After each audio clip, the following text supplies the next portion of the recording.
Kyle was anxious about doing this interview, so he asked me, his therapist, to do it instead. The best way to describe Kyle is that he's someone who learned all his social skills from books, written by people who learned all their social skills from books. Kyle's been performing magic since the age of 10. Kyle does magic because he has a latent and persistent compulsion to lie. To help Kyle overcome stage fright, we intend to build him up gradually. First, he'll perform for inanimate objects, then fish, then parrots, then flamingos, and then finally asbestos.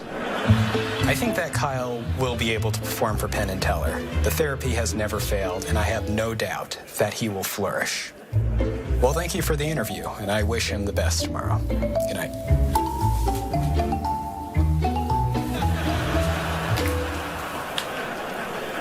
Who was that? As his bio states, our next act emerged from his mother 23 years ago covered in amniotic fluid. Well, I can't think of a more beautiful introduction myself, so please welcome the young and recently showered Kyle Eschen.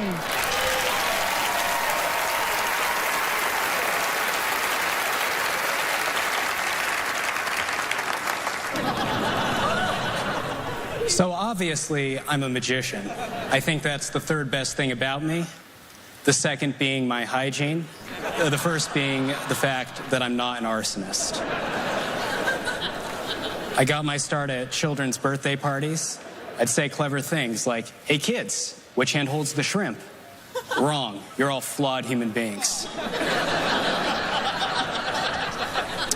They all loved me, though not everyone has been so enamored with my act.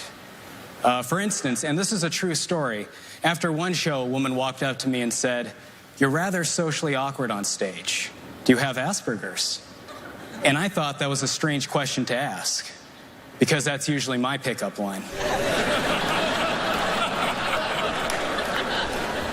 Now that the persona has been established, we can proceed with a rather disappointing miracle that requires the assistance of a member of the audience. If you, sir, would mind joining me on stage, let's have a round of applause for him as he makes his way out. Thank you very much for coming up here. If you wouldn't mind just standing here. No one likes to be summoned from the crowd to assist a magician, so I do appreciate it. This trick requires a very special prop, which I keep in a very special place.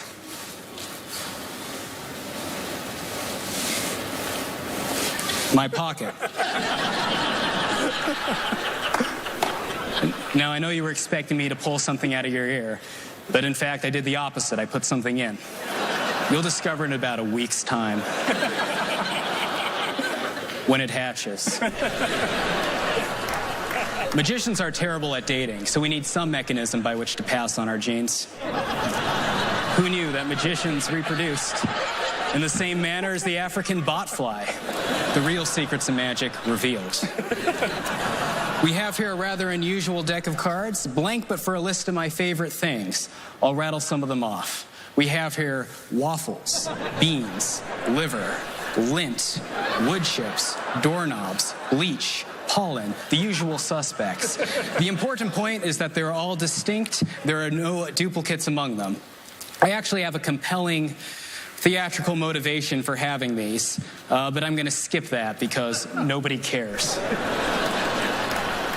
We require one of these cards to be picked, one item to be picked. So as I run my thumb down the side of the deck, please just say stop anytime. Stop. Here? Yep. Please hold out your palm up.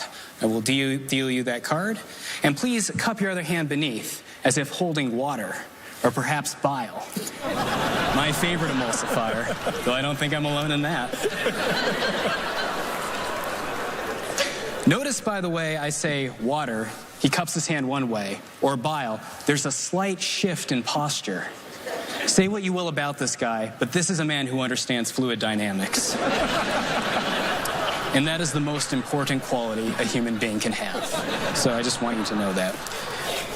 We have here a silk handkerchief, the last remaining prop, and I will non-verbally display the fact that it is empty by flinging it several times toward the gentleman. Now that I've established dominance,